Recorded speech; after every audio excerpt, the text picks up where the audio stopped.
ಅದೇನಿದು ಹೊಸದಾಗಿ ಚಿಕ್ಕಬಳ್ಳಾಪುರ ಹಾಲು ಒಕ್ಕೂಟದ ನಿರ್ದೇಶಕರು ಆಯ್ಕೆಯಾಗಿರೋದ್ರಿಂದ ನಮ್ಮ ಚಿಕ್ಕಬಳ್ಳಾಪುರ ನೌಕರ ಸಂಘದಿಂದ ಅವರಿಗೆ ಸನ್ಮಾನ ಕಾರ್ಯಕ್ರಮ ಅಂತ ಇಟ್ಕೊಂಡಿದ್ದೀವಿ. ಆ ಸನ್ಮಾನ ಕಾರ್ಯಕ್ರಮದಲ್ಲಿ ನಮ್ಮ ನೌಕರರ ಕೆಲವೊಂದು ಹಳೆಯ ಬೇಡಿಕೆಗಳು ಈಡೇರಿಸಬೇಕು ಅಂತ ನೂತನ ನಿರ್ದೇಶಕರು ಮತ್ತು ಬಾಗೇಪಲ್ಲಿ ನಿರ್ದೇಶಕರಾದ ಅಧ್ಯಕ್ಷರಾಗಿ ಇವಾಗ ಆಯ್ಕೆಯಾಗಿದ್ದ ಮಂಜುನಾಥ್ ರೆಡ್ಡಿ ಅವರಿಗೆ ಮತ್ತು ಎಲ್ಲ ನಿರ್ದೇಶಕರಿಗೂ ನಾವು ಮನವಿ ಪತ್ರವನ್ನು ಸಲ್ಲಿಸಿ ನಮ್ಮ ಕಷ್ಟಗಳು ಈಡೇರಿಸಬೇಕು ಅಂತ ಅವರಲ್ಲಿ ಕಳಕಳಿಯಾಗಿ ಬೇಡಿಕೆಯನ್ನು ಇಟ್ಟಿದ್ದೀವಿ. ಅವರು ಹಾಲು ದರವನ್ನು ₹1 ಹೆಚ್ಚಿಗೆ ಮಾಡಿ ಅಂದರೆ 50 ಪೈಸೆ 8ನೇ ತಾರೀಕಿಂದ ಮಾಡ್ತೀವಿ ಅಂತ ಹೇಳಿದ್ದಾರೆ. ಒಟ್ಟು ಒಂದೂವರೆ ಮೊನ್ನೆ ₹1 ಮಾಡಿದ್ರು, ಇವಾಗ 50 ಪೈಸೆ ಮಾಡಿದ್ದಾರೆ. ನಮ್ಮದು ವಯೋನಿವೃತ್ತಿ ಕೋಲಾರ ಒಕ್ಕೂಟದಲ್ಲಿ 5 ಲಕ್ಷ ಮಾಡಿದ್ದಾರೆ.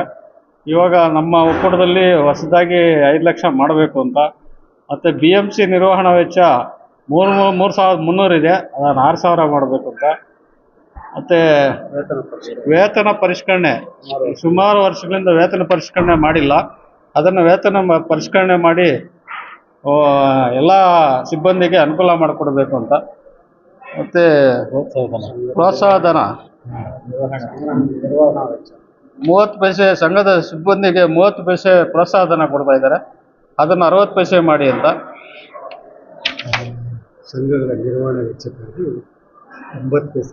ಮತ್ತು ಈ ನಮ್ಮ ಸಿಬ್ಬಂದಿ ವಯೋನಿವೃತ್ತಿ ಅಕಾಲ ಮರಣ ಹೊಂದಿದೆ, ವಯೋನಿವೃತ್ತಿ ಆಗದಿರೋ ಅಕಾಲ ಮರಣ ಹೊಂದಿದರೆ, ಮಧ್ಯಕಾಲದಲ್ಲಿ ಮರಣ ಹೊಂದಿದರೆ ಅವ್ರು ಏನೂ ಪರಿಹಾರ ಕೊಡ್ತಾ ಇಲ್ಲ.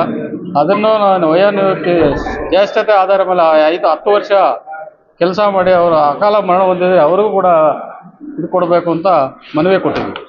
ಸರ್, ಒಟ್ಟಾರೆ ಈ ಒಂದು ಹೊಸ ಆಡಳಿತದಲ್ಲಿ ನಿಮ್ಮ ಈ ಭರವಸೆಗಳು ಬೇಡಿಕೆಗಳು ಈಡೇರಿಸುತ್ತಂತ ನಂಬಿಕೆ ಏನಾದರೂ ಇದೆ.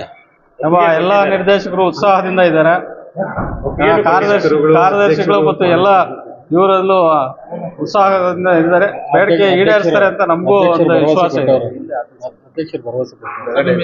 ಕೆಂಪರೆಡ್ಡಿ, ಚಿಂತಾಮಣಿ ತಾಲೂಕು ಬೂರ್ಮಾಕ್ಲಲ್ಲಿ ಹಾಲು ಉತ್ಪಾದಕ ಸಹಕಾರ ಸಂಘ, ಜಿಲ್ಲಾ ನೌಕರ ಸಂಘದ ಗೌರವಾಧ್ಯಕ್ಷರು.